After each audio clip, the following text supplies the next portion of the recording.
La chose est aujourd'hui bien établie. Au cours des dernières années, d'innombrables études en neurosciences et en médecine ont démontré sans équivoque que l'exercice physique en général, et la marche en particulier, est essentiel pour maintenir notre cerveau en bon état de fonctionnement. Depuis des siècles, nous savons qu'un corps en bonne santé est indissociable d'un cerveau en bonne santé. Mens sana in corpore sano, un esprit sain dans un corps sain, disait déjà le poète romain Juvénal au IIe siècle. Mais les découvertes plus récentes vont plus loin en prouvant que l'acte même de marcher modifie physiquement notre cerveau en favorisant la plasticité cérébrale, la capacité du cerveau de remodeler ses connexions, et en promouvant la création de nouvelles études cérébrales. Il permet aussi aux connexions cérébrales de mieux fonctionner. Des centaines d'études épidémiologiques concluent également que l'exercice physique léger, dont la marche, encore une fois, est un parfait exemple, protège notre cerveau de la déficience cognitive. D'une manière générale, cette fonction éminemment positive de la marche sur notre fonctionnement cérébral semble reposer sur deux contributions essentielles. La marche augmente le nombre de petits vaisseaux qui fournissent du sang, donc de l'oxygène au cerveau. Et la marche accroît le nombre de connexions que nos cellules nerveuses établissent entre elles. Tout est dit. Est-ce que ça rend intelligent? En tout cas, ça fait fonctionner le cerveau. Ça rend plus intelligent. Ouais, ça c'est sûr. Ça rend l'esprit plus malléable. Ouais. Et plus créatif. Donc là aussi, des recherches. Apparemment, beaucoup de recherches. Parce qu'on parle beaucoup des recherches sur la méditation, en fait, sur le cerveau, mais en fait, il y en a aussi sur la marche. Hein. Énormément. Il y a peut-être 20 000 articles scientifiques. Et surtout des méta-analyses. Il y a beaucoup de méta-analyses récemment. Donc déjà ça, je ne suis pas sûre qu'on le savait tous que c'était bon pour le cerveau. C'est pas toujours évident, hein. Non, c'est vrai. Vous saviez? Sur les travaux récents. Si on va marcher sur l'herbe, si on va, oui, on sait intuitivement, on le ressent. On le remarque peut-être mieux. Mais aujourd'hui, on comprend pourquoi, en particulier grâce à l'imagerie médicale. Exactement. Moi, je pense qu'on sent mieux que c'est bon pour l'esprit que pour le cerveau, quand même. Peut-être, oui.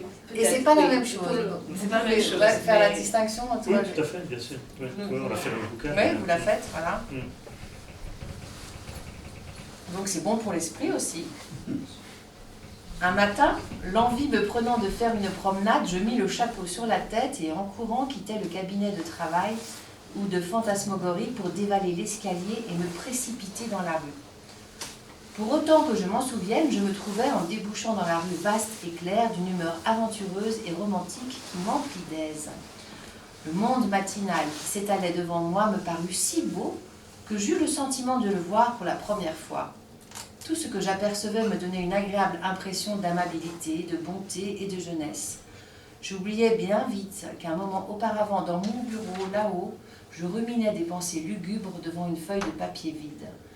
La tristesse, la souffrance et toutes les idées pénibles avaient comme disparu. Donc ça, c'est un extrait de Robert Walser, La promenade. Oui. Qu'est-ce que vous en dites de ça? Il a un manière extraordinairement élégante et succinct d'exprimer un peu ce chapitre sur l'esprit. Je veux dire que c'est en termes de morale et attitude. Et là, ça se trouve que... Et peut-être, on revient à cette idée qu'on parle peu de la puissance de l'acte d'aller juste bouger, de marcher, de regarder, que ça peut avoir sur le moral.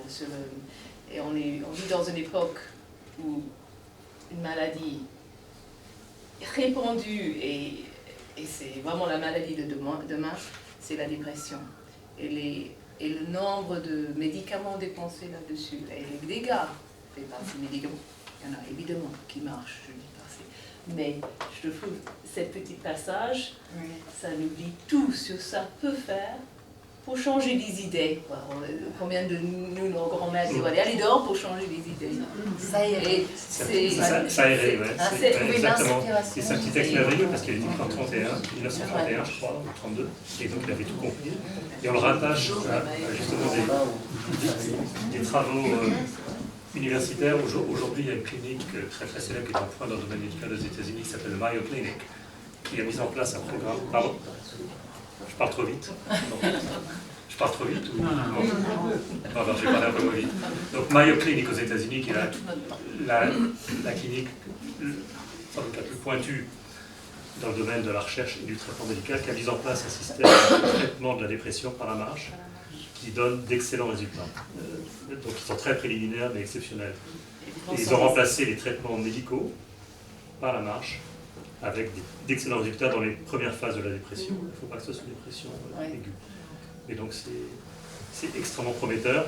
Et Walser l'avait compris en 1931, évidemment, sans aucun outil scientifique, puisqu'il n'en disposait pas à l'époque. Mais c'est une merveilleuse petite nouvelle, Promeneur. C'est une nouvelle qui se lit en une demi-heure, une quarantaine de pages, c'est magnifique. Et sans compter aussi toutes les marches pèlerinages, Bien sûr. les marches à Politique. caractère politique ou religieux. Religieuse. Ouais. Ah ouais. C'est autre chose. C'est autre chose, oui, ça c'est... Bah, le pèlerinage, quand même, c'est une business marche de politique, l'esprit. c'est autre chose. C'est Ouais. quoi? C'est business, pourquoi? Il disait que la marche ou démarche politique, c'est autre chose. Oui, mais il y en a souvent, par exemple, on parle de la marche du sel de Gandhi dans le bouquin. Ouais. C'est vraiment à la lisière du monde politique et du monde moral, et de l'effet que ça peut avoir sur les consciences, la perception qu'on a du monde, l'état de pleine conscience. Donc c'est une espèce de continuum, il n'y a jamais de séparation absolue entre le politique, le religieux, la dimension mentale, morale, l'esprit. Pardon ? La démarche est la même. La démarche est la même. Ouais. Et l'instrument, la marche, est évidemment identique. Mais, monsieur, votre livre, le livre, c'est le reflet de ce qu'a vécu ou pensé quelqu'un qui marchait en pensant.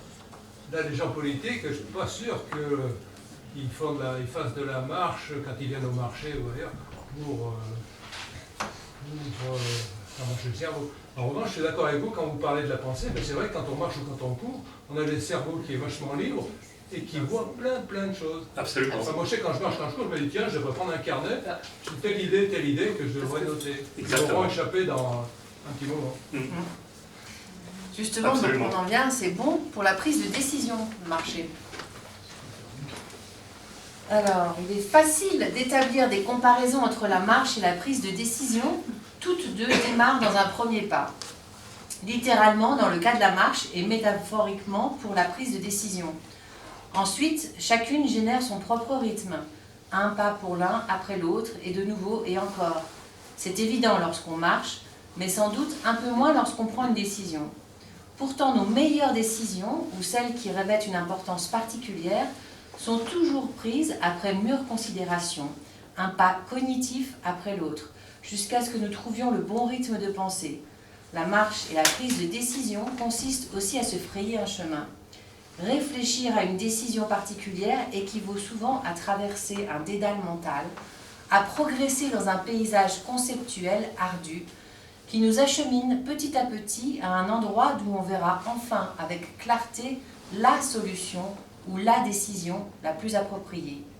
D'une certaine manière, marcher consiste à organiser le monde autour de soi. On choisit un chemin ou un itinéraire, puis notre cerveau scanne l'environnement, à partir duquel on construit une carte mentale que l'on traduit ensuite en une série de pas. De façon presque identique, le processus de prise de décision amène le cerveau à considérer différents itinéraires conceptuels avant de choisir celui qui paraît le plus approprié. C'est le cheminement de la pensée. Donc là, on comprend vraiment qu'il y a une corrélation entre les deux. Ah, oui, métaphoriquement, ils sont très semblables. Et bon, on explique que les cheminements sont identiques, et ensuite, dans le chapitre, on développe un peu plus dans le domaine de la science dure, en expliquant que la manière dont on prend les décisions aujourd'hui est totalement absurde. Être face à un écran avec un PowerPoint dans une salle sombre, c'est la pire des manières de prendre un tableau Excel, de confiner dans une atmosphère irrespirable, souvent dans l'absence de lumière. C'est terriblement nocif pour une bonne prise de décision. Et on ignore quels sont les mécanismes physiques, mentaux, psychologiques qui font qu'on puisse prendre de bonnes décisions. Et la marche est l'une d'entre elles, c'est pas la seule, bien entendu. Alors la marche est exceptionnelle dans le sens où elle on peut marcher sans se concentrer, à la différence du vélo ou du ski, où il faut toujours faire attention à son environnement. Ça libère.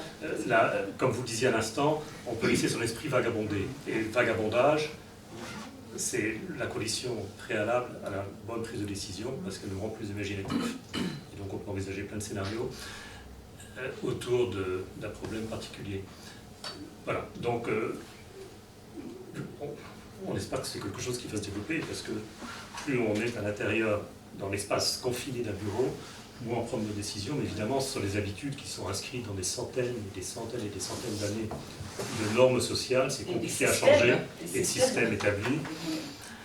Donc c'est toute une économie à revisiter. Alors pouvez-vous nous parler de votre expérience professionnelle justement là?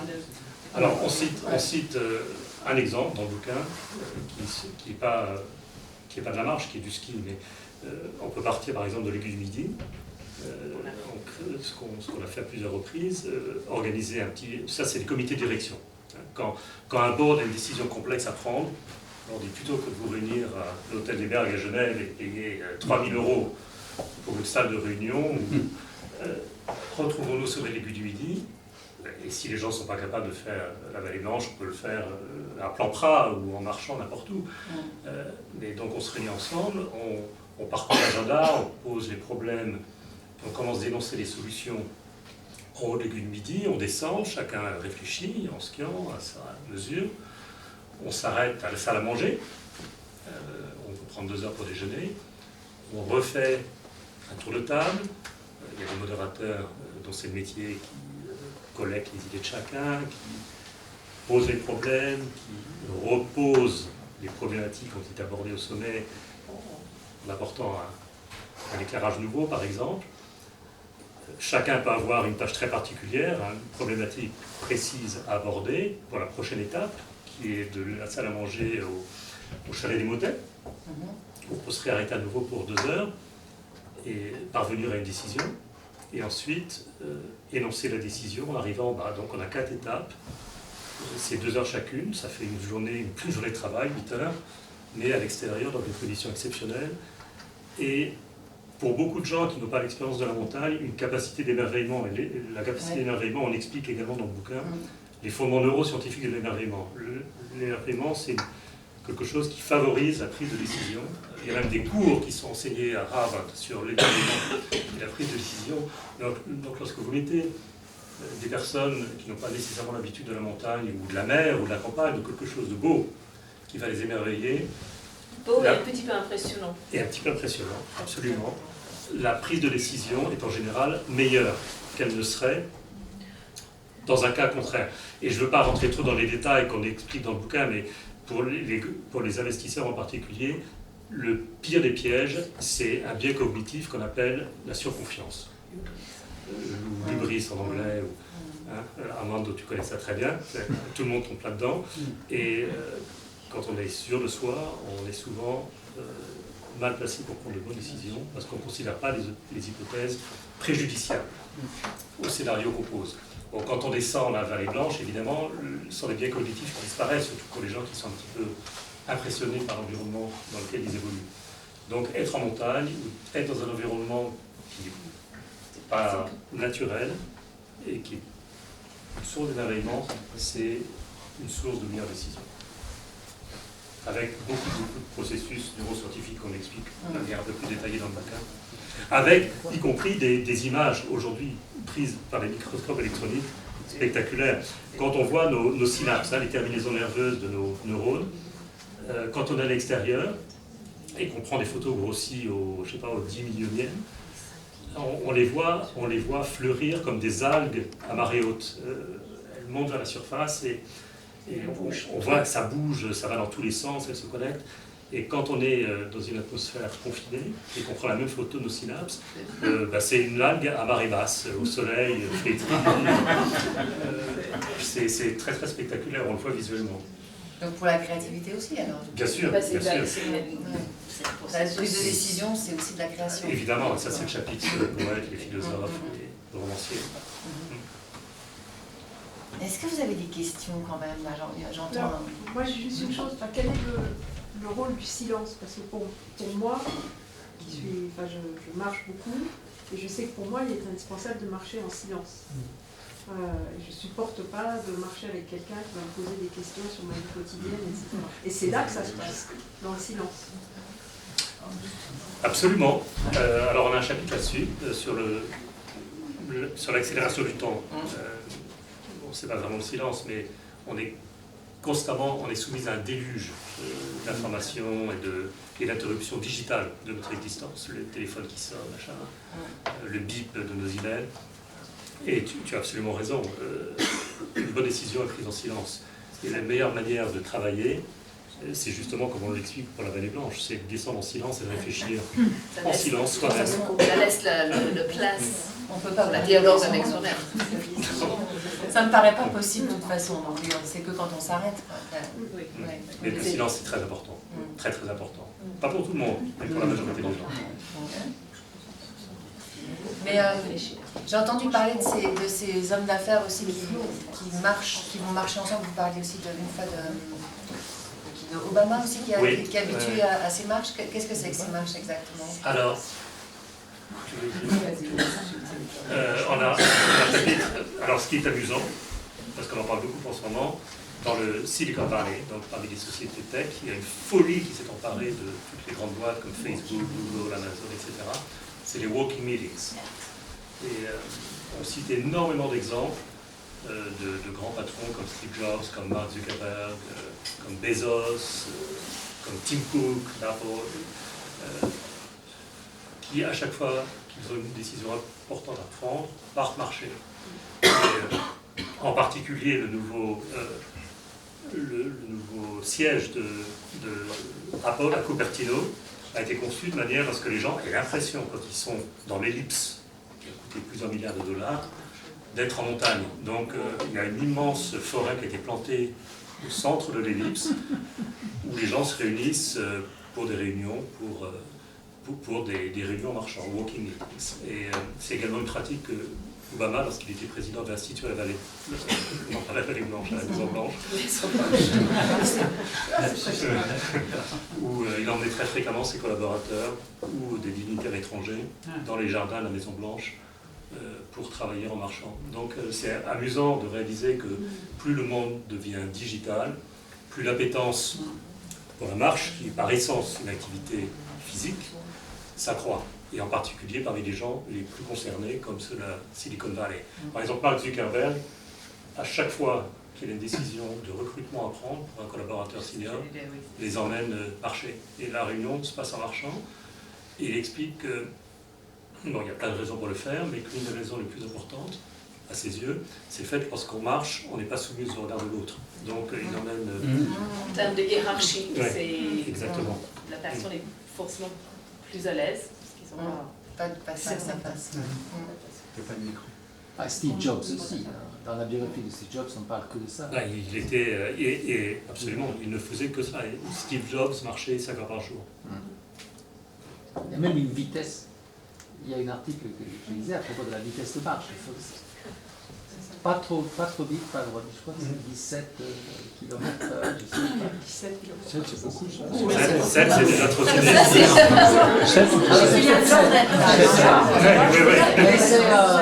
Marcher rapidement, l'idée c'est de marcher pas trop lentement, mais pas trop rapidement. c'est 4, c'est déjà bien marché. C'est la note. 25, c'est vraiment webzone, c'est des gens qui... Ah, vous êtes quelque chose de miles C'est encore pire.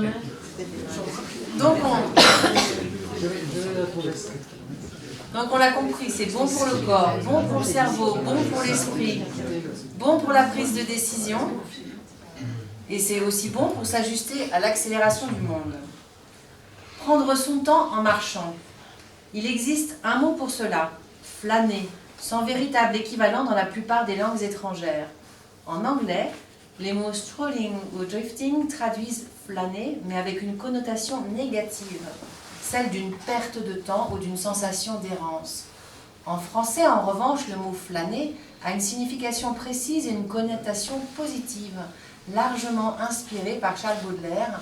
Le flâneur est une personne qui marche en ville afin d'en faire l'expérience.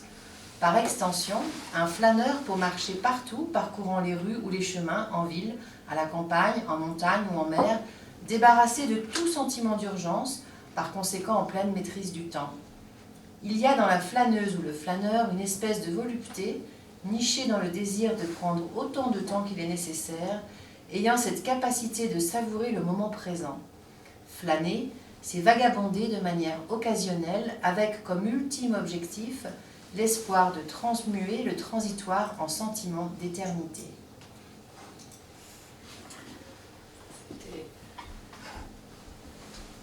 Je pense que le bon lieu de commencer, c'est en fait on perd du temps pour en gagner. Et je pense que c'est au cœur de cette chapitre-là, c'est que en flânant, en prenant le temps, on arrive à un état d'esprit qui fait que ensuite, quand on s'applique à quelque chose, on gagne du temps. Aussi bien que, par exemple, on se trouve devant un ascenseur avec un queue, on est énervé, l'ascenseur n'arrive jamais. Bon, il faut juste chercher les escaliers. Tu passes d'une situation passive, tu deviens actif. En plus, tu fais des marches en plus. Mais je ne sais pas combien de temps vous avez cherché les escaliers dans un hôpital, dans un hôtel. C'est un jeu qu'on joue. Hein. Ils sont cachés. Et je suis un peu... Je me laisser le latin de flâner, mais c'est un peu pareil. C'est cette idée que prends le temps, notre petite expérience personnelle. On a tous cette habitude d'essayer de se garer le plus proche possible où on veut aller. La boulangerie, par exemple. La boulangerie, devant. On va aller devant. En fait, c'est une erreur. C'est une erreur pour plusieurs raisons. Parce qu'en fait, le place, il n'y aura jamais place juste devant. Et si on se projette au moment où on va quitter la boulangerie, où on va quitter le magasin, c'est beaucoup mieux d'être garé. En fait, on s'enverse un peu dans notre chemin pour partir. Et tu laisses aussi tes 5 minutes, tes 10 minutes pour aller. Moi, je suis quelqu'un connu d'être très très peu ponctuel. Mais depuis que je marche plus dans ces circuits, on a toujours marché pour le bonheur, mais là, depuis en pensant plus sur le marche quotidien et comment ça peut ajouter à la qualité de vie quotidienne, je deviens beaucoup plus ponctuel. Parce qu'en fait, tu laisses le temps. Il y a un exemple, je pense qu'on a mis on a traduit, je sais qu'il est absolument dans le livre en anglais. L'idée d'aller à une réunion en ville. Laissons toujours les dernières 10 minutes à pied. Prenez le métro jusqu'à une gare, juste une avant, et marchez la dernière partie. Vous êtes en contrôle de vous-même. Vous avez peut-être mis un petit peu plus de temps à arriver, mais vous arrivez prêt pour ta réunion. Plutôt que d'être stressé et vous êtes dans un état d'esprit actif. Tu passes du passif à actif. Et maintenant, redit et en redit, le science le preuve. Mais c'est toutes les choses que je pense que vous avez tous vécues. Là, on prêche à quand même les convertis, j'en suis même pas certainement persuadée de ça. Mais c'est un message qui n'est pas compliqué, c'est un message accessible, mais qui est moins évident. Et là, on va en parler de ça peut-être plus tard. C'est qu'il y a énormément de... Comment on dit vested interest? D'intérêt, je sais pas, d'intérêt très fort. Qui veut garder le secret, en fait, il vaut mieux utiliser des voitures, il vaut mieux prendre des médicaments, il vaut mieux... On consomme, bien sûr. Voilà. Alors, non, juste pour compléter ce que tu viens de dire, la dimension professionnelle du temps, c'est quelque chose qui devient complètement impossible à gérer, en particulier pour les clients avec lesquels on travaille, qui sont des gens qui ont des responsabilités importantes. Et moi, je leur demande toujours combien vous recevez de mails. Les gens avec qui on travaille, ils reçoivent, je sais pas, 1000 mails par jour. Ils ont 10 rendez-vous par jour. Ils se lèvent à 5 heures, ils se couchent à minuit, ils sont constamment en rendez-vous. C'est des vies totalement ingérables et qui deviennent encore davantage dans un monde digital. Et donc on leur explique souvent, et il y a des séminaires de digital detox et des choses comme ça, que marcher et prendre une... Voilà, et je cite l'exemple de l'un de mes partenaires stratégiques, qui est un ancien grand patron, qui il y a 10 ans, s'est dit je vais droit dans le mur, j'ai plus le temps de réfléchir, toutes les décisions que je prends sont prises dans le stress, dans l'urgence. Et donc il s'est imposé la discipline d'aller marcher au bureau et de revenir du bureau à pied. Et ça lui permet de réfléchir et de prendre une demi-journée par semaine pour réfléchir, voilà, sans téléphone. Et d'y marcher, ça m'a libéré l'esprit. Et depuis, j'ai une vie plus équilibrée, je prends de meilleures décisions, j'engueule moins mes collaborateurs. Pardon ? Ça fait toujours du bien de couper le téléphone. Exactement, exactement. Mais c'est une impossibilité pour beaucoup de gens. Hein. C'est une possibilité, mais... Et plus récemment, et qui n'est pas dans le livre, et un témoignage de ton médecin, c'était candidat. Tu avais offert le livre à ton généraliste. Ah oui. Et tu es retourné le voir pour autre chose. Il a dit Thierry, tu m'as changé la vie. Vas-y. Ah oui, oui, il habite à 3 minutes du cabinet, en voiture, il m'a dit maintenant je viens à pied. Pourtant, c'est cycliste Il m'a dit- de choc, hein, c'est quelqu'un de sportif. Il fait 100 km de vélo par semaine, mais il disait je rentre le soir à la maison, je grignote, machin, il est médecin. Je suis énervé, j'engueule mes enfants. Il a dit grâce à ton livre, je rentre à la maison à pied, ça me prend un quart d'heure. Je suis très heureux d'avoir changé la La vie. semaine dernière. En même temps, vous parlez de digital detox, mais on peut aussi l'envisager, vous l'avez déjà testé sur des chefs d'entreprise en devenir, pas nécessairement des adolescents, mais des étudiants qui sont dans des hautes écoles d'économie ou Dieu sait quoi encore. Parce qu'on peut commencer déjà par la base, leur expliquer que s'ils Bien commencent sûr. comme ça sur l'échafaudon, ça va pas jouer. Hein. C'est évident, Ouais, bien et sûr. donc, Non, non, ça s'applique c'est intéressant parce que à toutes les... parmi tous ces gens qui vont devenir ces chefs d'entreprise, ces chefs du CAC 40, tous ces gens-là, qui ont d'abord été des étudiants, qui ont d'abord été beaucoup plus jeunes, et c'est vrai que le digital detox, ça commence par là aussi. Hein. Ça commence par là, mais c'est sans doute un phénomène assez récent, parce qu'il est exacerbé par les technologies digitales.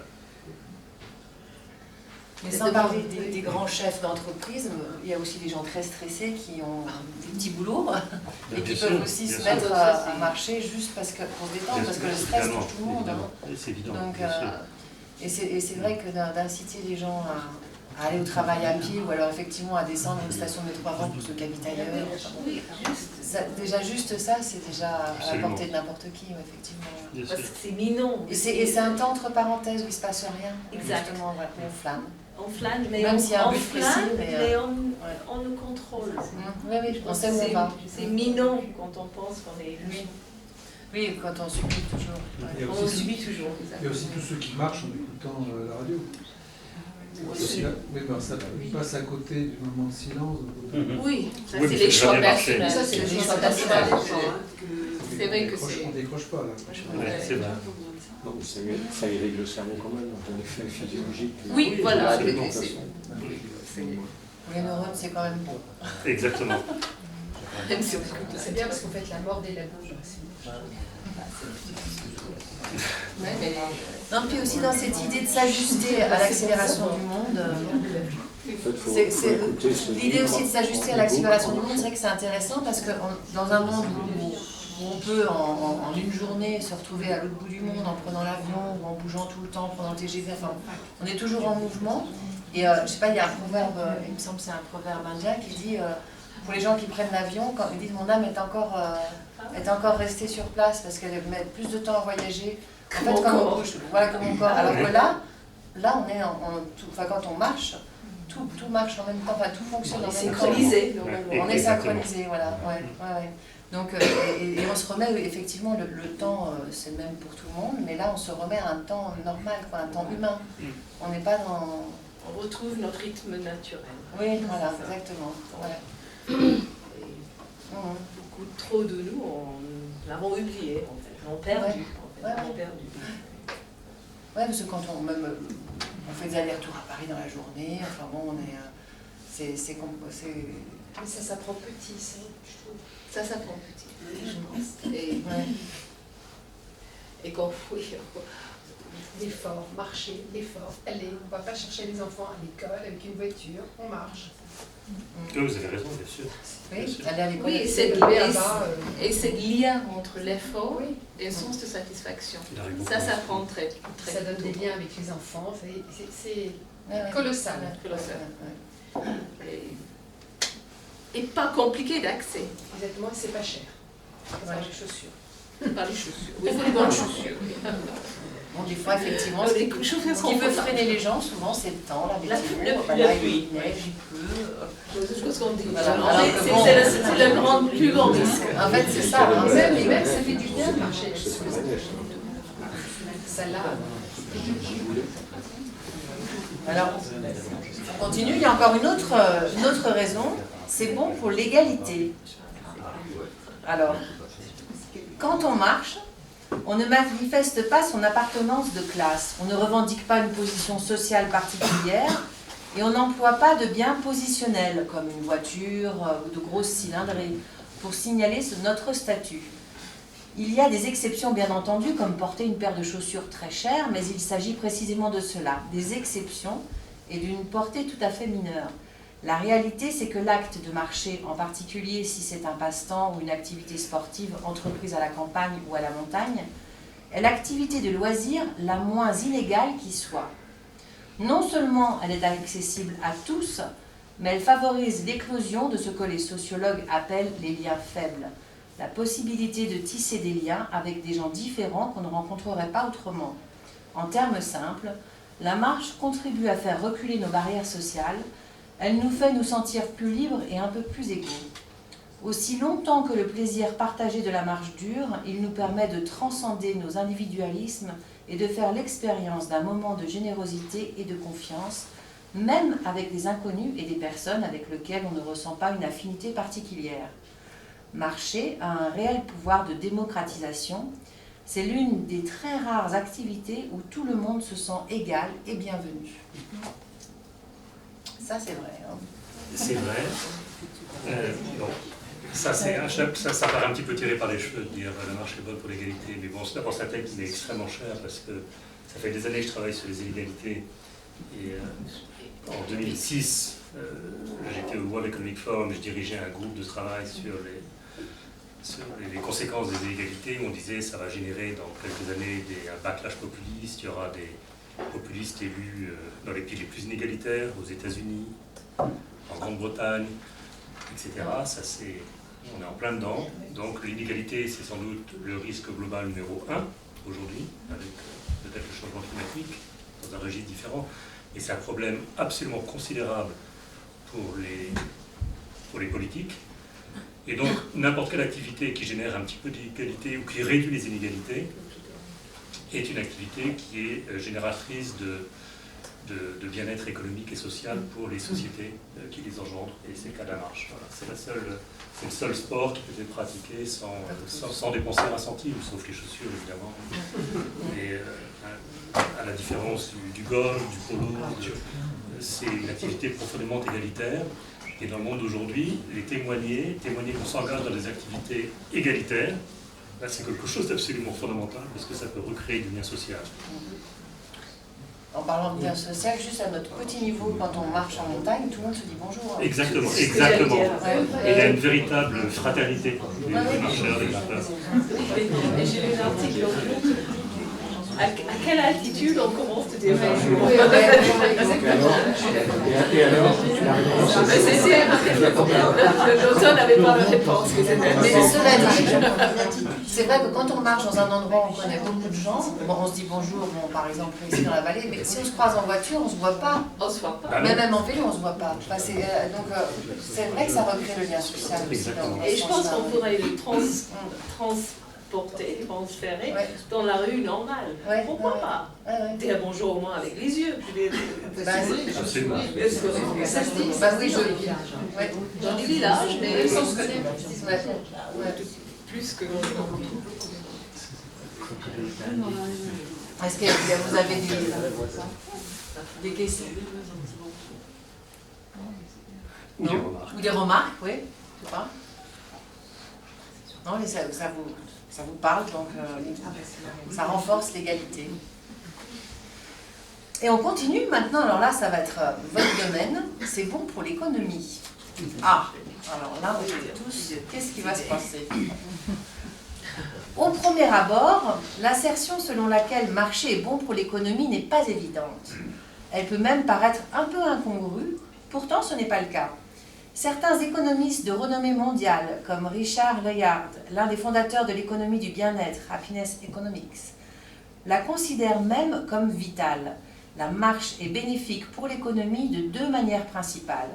D'une part, elle améliore le contexte et l'amplitude de la croissance en la faisant passer d'une dimension centrée sur la consommation matérielle à un modèle davantage basé sur le bien-être. Et d'autre part, elle améliore la productivité qui, à long terme, est ce qui importe le plus à l'économie. Marché nous aide à aller au-delà du PNB. Là, il faut m'expliquer.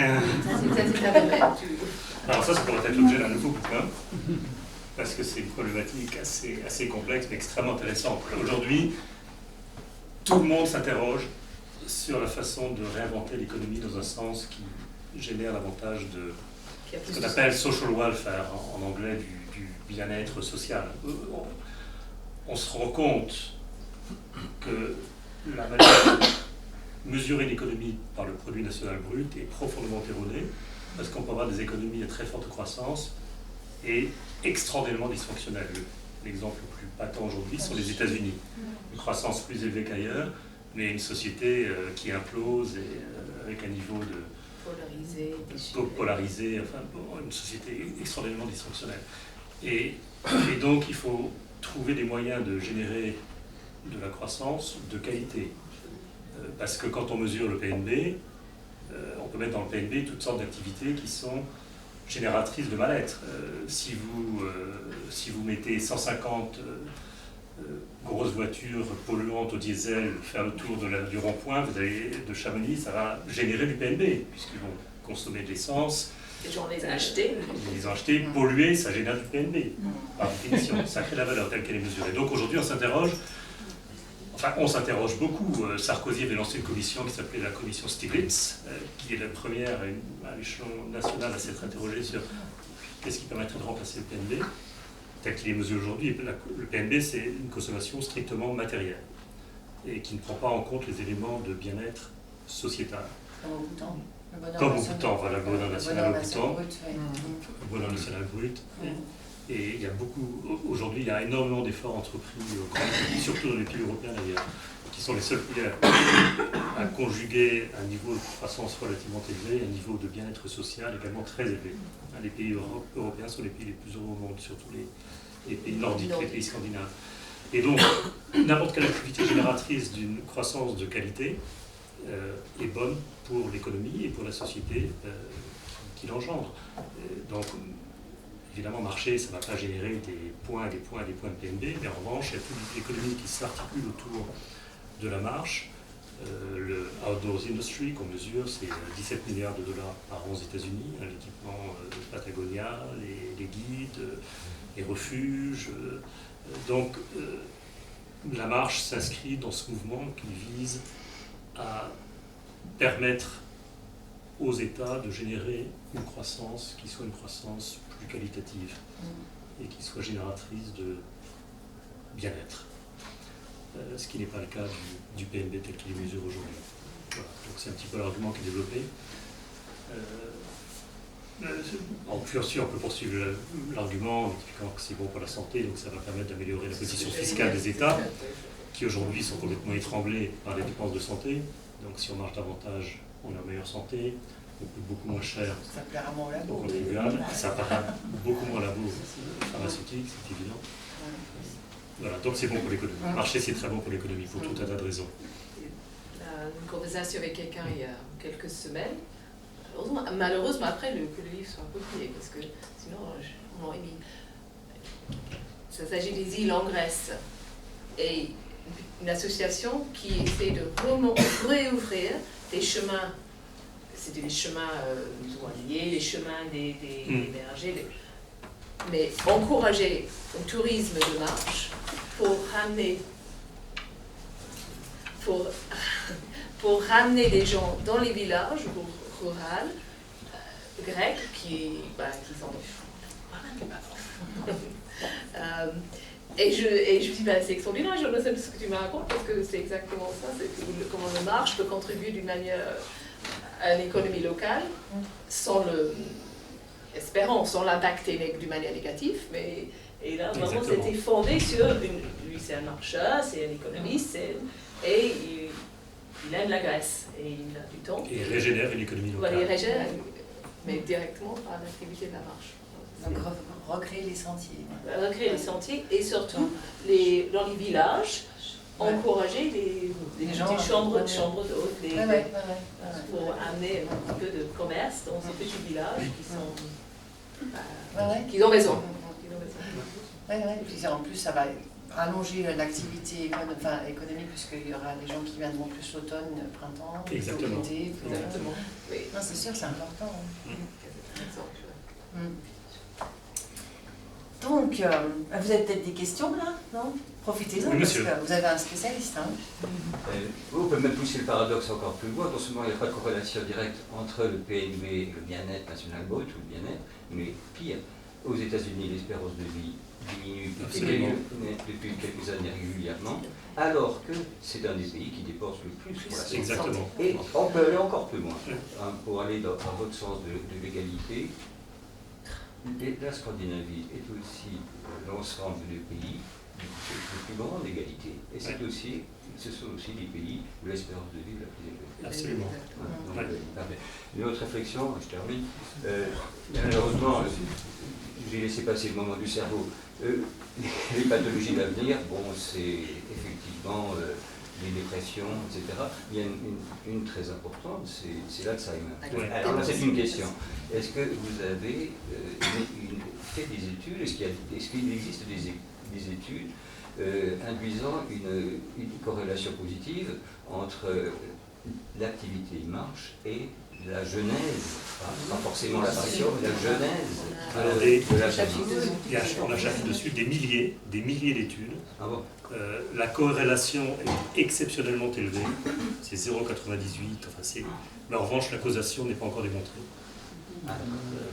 Donc c'est presque certainement un médicament incroyablement efficace contre le développement des maladies dégénératives, mais on ne sait pas encore très bien C'est pas pourquoi.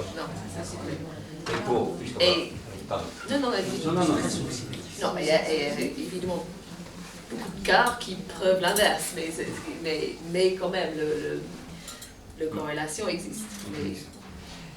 Et pour terminer sur l'avenir aussi, vous n'avez pas évoqué la question de l'épigénétique. Si, on l'aborde dans le Non, livre. mais aujourd'hui... Pas encore. Parce que j'aurais des questions. Bon, déjà, moi je vais continuer avec l'environnement. C'est bon pour l'environnement. Bon, ça on s'en doute aussi, mais on va quand même leur dire. En termes de bénéfices environnementaux, c'est dans le domaine de la pollution de l'air que la marche peut jouer le rôle le plus important.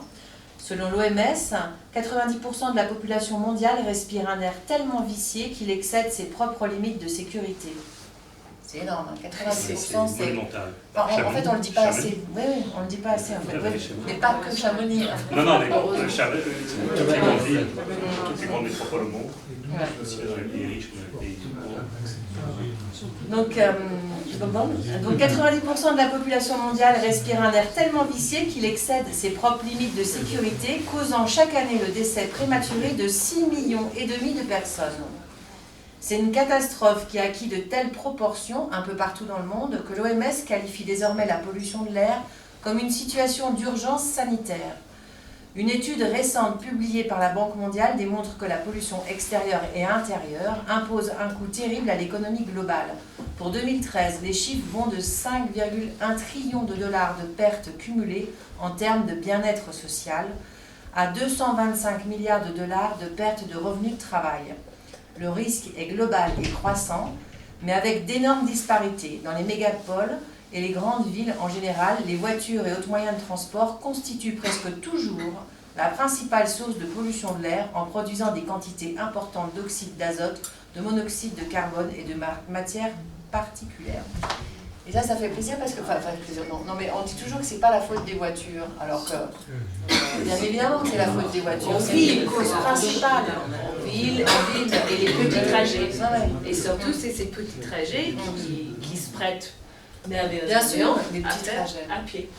Comme Et vous c'est- disiez, là, les enfants pour aller les chercher à l'école, tout le monde va en voiture, quoi. Et en plus, c'est les premiers Ouais. 2 kilomètres quand une voiture se chauffe qui polluent. Oui, voilà. Alors ça aussi, c'est important. c'est- Ouais. Elle met 10 km, c'est ça, à être moins Ouais, polluante. ouais. Les Et diesels, la plupart des gens ne font jamais 10 km. C'est juste pour... Et quand Ouais.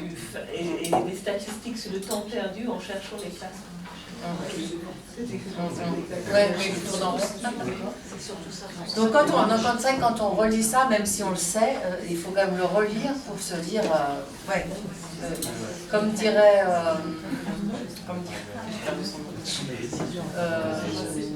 ma part, je fais ma part avec le colibri, c'est Ravi, voilà.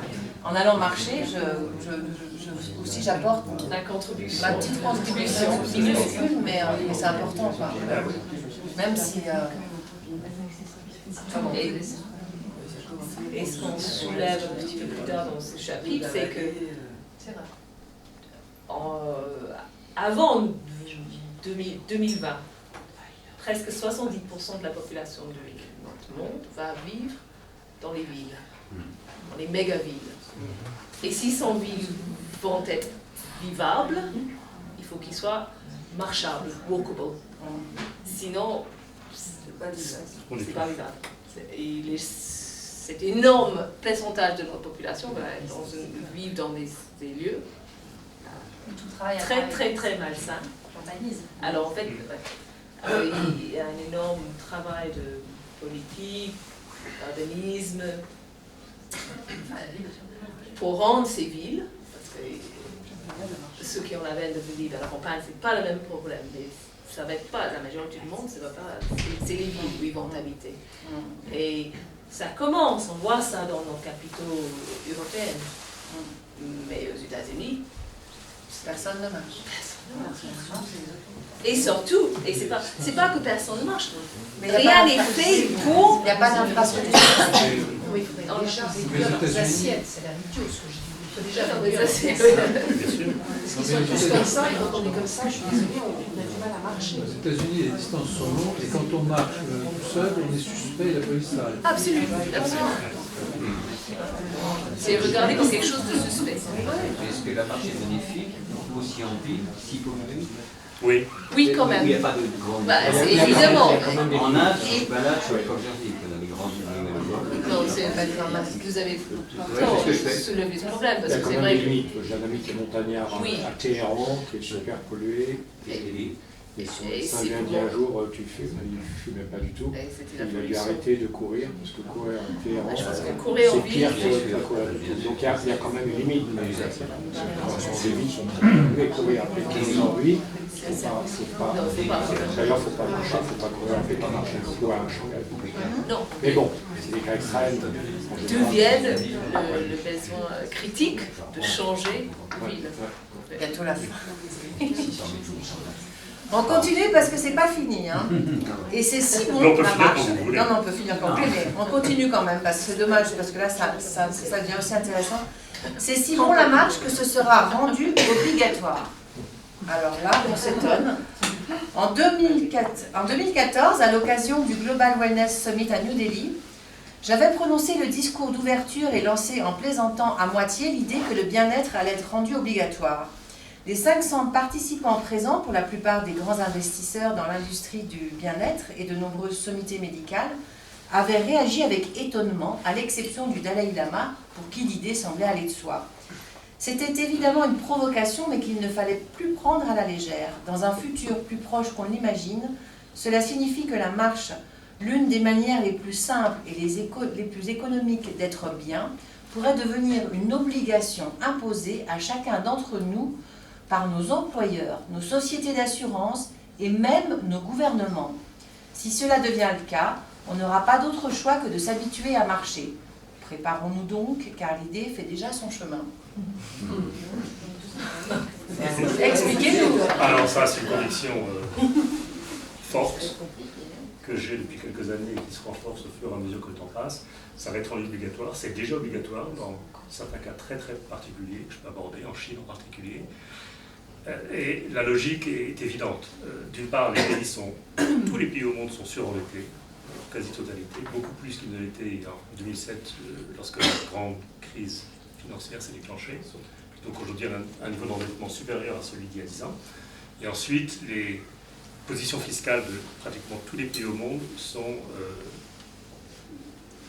insupportables dans le long terme, surtout dans une situation où les taux d'intérêt pourraient remonter. Donc, dans une situation où les dépenses de santé consécutives à des maladies qui sont préventives,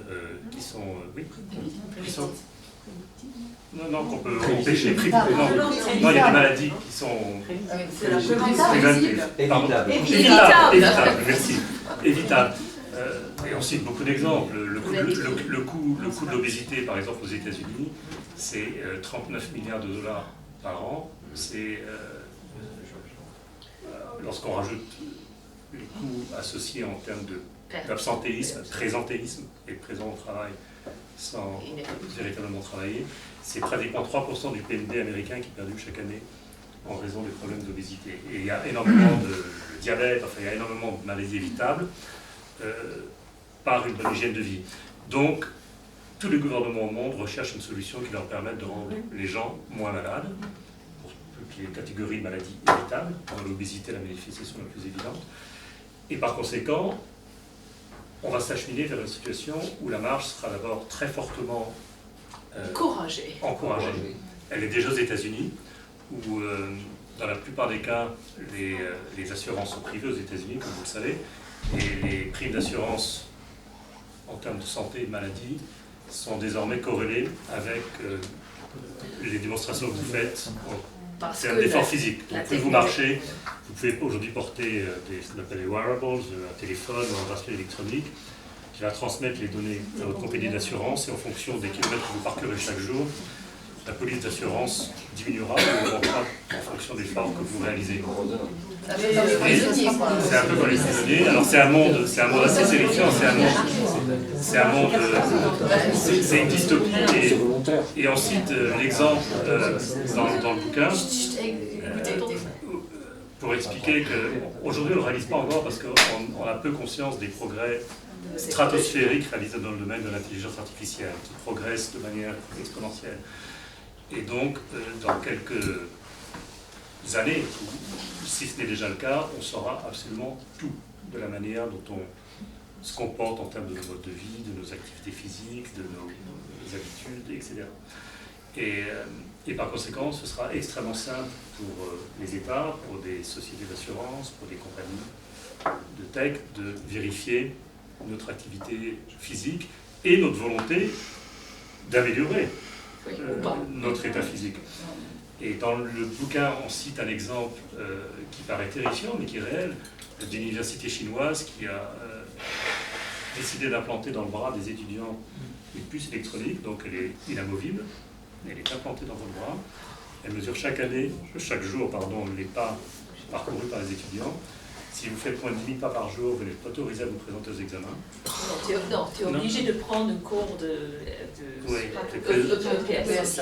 Tu es obligé de prendre un cours. Et ensuite, les notes, il y a un système de gradation qui corrèle la note avec le nombre de pas que vous parcourez chaque jour. Et tout ça, c'est fait par une puce électronique. Donc la technologie existe. Et au fur et à mesure que la situation fiscale des pays se dégrade, ce genre de pratique sera mis en place. On ne s'en rend pas compte en Europe parce qu'en Europe on vit dans un paradis. Et aux États-Unis c'est déjà le cas. Si vous êtes obèse aux États-Unis, c'est compliqué. Votre vie devient compliquée, elle devient terriblement chère en termes d'assurance. Vous êtes soumise à une pression constante de la part de votre employeur, si vous en avez un. Mais en revanche, ta société t'aide pas du tout. Et la société, on ne leur propose pas donc de manger ça. Tout est fait pour... Donc la marche est une activité sympathique qu'on peut pratiquer par plaisir, mais si on ne la pratique pas par plaisir, elle sera certainement imposée d'une manière ou d'une autre. C'est terrible, c'est horrible. Il y a toujours sous contrôle de quelqu'un. Exactement. Dans le pays Exactement. qui sont à côté, où les assurances maladie sont privées, La Suisse, pour ne pas la citer, si vous pratiquez un sport et que vous le signifiez à votre assurance maladie, vous pouvez bénéficier de remboursement, de ristourne, et d'ailleurs, et ça fonctionne. En France aussi d'ailleurs. Et c'est très En France bien. aussi. En France aussi. Et, alors comme c'est privé, bien évidemment, après il y a des gens qui ont une franchise plus ou moins grande, il y en a qui peuvent se permettre de prendre une plus petite franchise parce qu'on rembourse du fait de l'activité physique. Et, Mais là, on ne demande pas de preuves. Mais ça, c'est parce qu'ils sont honnêtes, les Suisses. non, on demande Les Suisses sont honnêtes. non, si, on demande une preuve, il faut. Une inscription, ouais, bon, enfin bon. Oui, un club de marche. J'en reviens toujours à la même chose, il faut commencer ça dans les écoles. Bien sûr. Alors il y a plein d'initiatives. Parce qu'en France, on a un problème, on colmate toujours et on ne prend jamais à la racine le problème. Et maintenant, on se trouve devant des monticules de trucs à faire où on se bloque et on colmate. La marche, il faut le dire, c'est une petite classe. D'autres réactions? Donc préparez-vous, ce sera rendu obligatoire. Préparez-vous, voilà. Vous êtes tous marcheurs avec dans cette pièce. Quand même, pour finir en beauté, dernier thème pour vraiment terminer, c'est la marche. La marche est un must selon les écrivains et les philosophes. Le nombre de poètes qui étaient aussi des marcheurs résolus est tel que ce n'est peut-être une coïncidence, ni d'ailleurs le fait que le rythme de leurs vers soit mesuré en pieds ou mètres syllabiques. Des poètes, aussi différents que Shelley, Goethe, Browning ou Lamartine, se promenaient partout pour inhiber leur esprit d'image, d'impression, de sentiments, d'idées, d'émotions.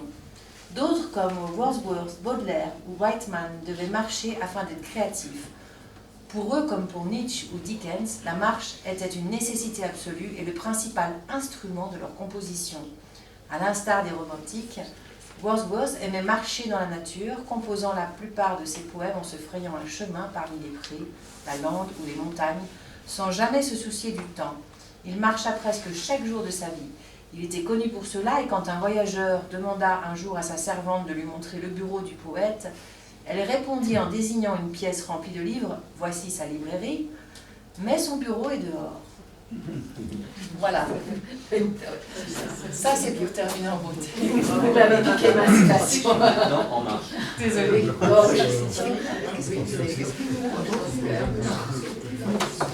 Voilà. Et selon, on dit que nous apprenons tant de choses sur la vie, des romans, des poésies, des poètes. Et quand on voit le rôle que la marche joue dans la vie de tant de ces écrivains, c'est un puits extraordinaire à aller creuser. Voilà, Il y a un lien indéniable entre la marche et la littérature. La semaine Et la dernière, créativité. Et la créativité, voilà. La semaine dernière, on a reçu un auteur qui parlait de À contre-courant, qui a remonté l'Isère en marchant, et qui faisait tout un lien entre la marche, l'écriture de l'écriture d'un livre. Enfin, on sentait que c'était vraiment... Tout est lié, quoi. Le début, les premiers pas, comme vous le disiez aussi. Le premier pas, c'est toujours important. Donc si après ça, vous rentrez en voiture, vous serez pris déjà. Une question sur la marche et l'engouement pour les trains. S'il vous plaît, je sens juste en entendre. S'il vous plaît. À mon avis, on a des incidents sur la santé des âgés et après. Il y a Est-ce des que la questions. marche mène au trait ou est-ce que c'est aussi... À la course, vous voulez dire. Oui, la course, oui, il y a 3 trails de Chamonix, là. c'est une mentalité très très particulière. Ça devient drôle, là. Il y a pas mal d'économistes, enfin pas mal, quelques économistes qui s'intéressent à l'économie du trail. Et l'un des aspects les plus étonnants du trail, c'est que c'est une activité ultra riche. La plupart des gens qui pratiquent le trail Cherche quelque chose. C'est pour la classe sociale, extrêmement c'est les cadres supérieurs qui sont... C'est le côté défi. C'est le côté défi, c'est le côté prise de risque, c'est le côté... subordination du mental sur voilà, le corps. exactement, la capacité de vaincre son mental, d'aller au-delà. C'est les nouveaux guerriers, quoi. Parce que la marche n'est pas compétitive. Non, Voilà, et je exactement. pense que ça c'est Exactement. très important. Ça dépend, elle peut l'être. Mais normalement, la marche Si je reviens à la question initiale, donc vous montrez qu'intuitivement, scientifiquement, la marche c'est bon pour la santé. que des gens très intelligents, comme les Zuckerberg, les Steve Jobs à l'époque, des philosophes, des grands créateurs, disent avoir bénéficié du process de la marche.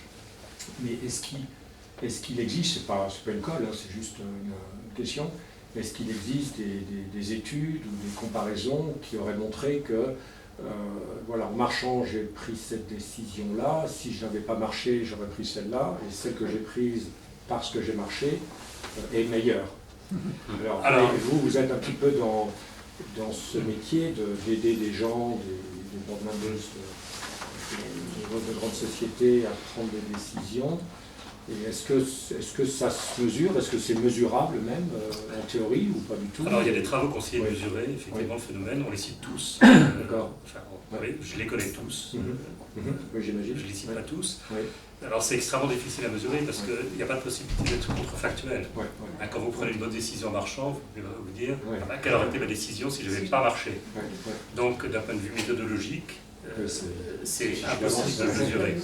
Alors il y a beaucoup de travaux qui sont menés sur des tapis de marche, etc., où on met les gens sur un tapis, ensuite on met le tapis à l'extérieur, on met le tapis à l'intérieur, on leur demande de courir, de marcher, de s'allonger, de s'asseoir. Donc il y a qui démontrent avec des problèmes de méthodologie et de calcul très très sérieux et complexes, mais qui semblent corroborer. Statistiquement, on les mentionne ces études. Mais l'évidence anecdotique des bénéfices de la marche pour la prise de décision est flagrante. Mais alors moi j'ai une anecdote, pas scientifique, mais quelque chose qui m'a, tout d'abord, tout ça m'a beaucoup touché, et personnellement aussi, parce que c'est vrai que moi j'ai jamais pris de décision au bureau, mais j'ai quelque chose d'assez personnel qui me touche. Mon père est décédé à 94 ans, assez récemment, et pendant 20 ans, il y avait quelqu'un qui s'occupait de lui, finalement, il marchait de moins en moins. Il pouvait marcher, mais il marchait quasiment plus à la fin, évidemment. Et il y avait un homme qui était un jardinier au début, qui à la fin s'occupait de lui de tout, dans tous les sens. Et aussi, il le faisait sortir tous les jours, en voiture, pour aller avec les sous aller faire des courses. Et il se garait toujours un peu loin, pour faire en sorte que mon père marche un peu, pour aller jusqu'à l'endroit, jusqu'au magasin, comme ça, et ensuite, comme ça, c'était une petite excuse. Et ce qui est encore plus drôle, que mon père, un jour m'a dit, tu sais, mais moi, je m'aperçois parfaitement qu'il fait ça comme ça. Il fait ça exprès. Mais je joue le jeu. Et donc, pendant des années, il y avait cette espèce de rituel de la sortie en voiture, de la marche, se garer loin, etc. Et 94 ans, malgré un emphysème pulmonaire, malgré plein de choses, il a vécu très longtemps. Et je pense que ça, c'est quand même, ça fait vraiment, ça rentre dans tout ce que vous avez dit. Absolument, c'est une merveilleuse anecdote. Donc voilà. Est-ce que vous avez d'autres questions, d'autres remarques? Sinon, on va s'arrêter là. Merci à vous.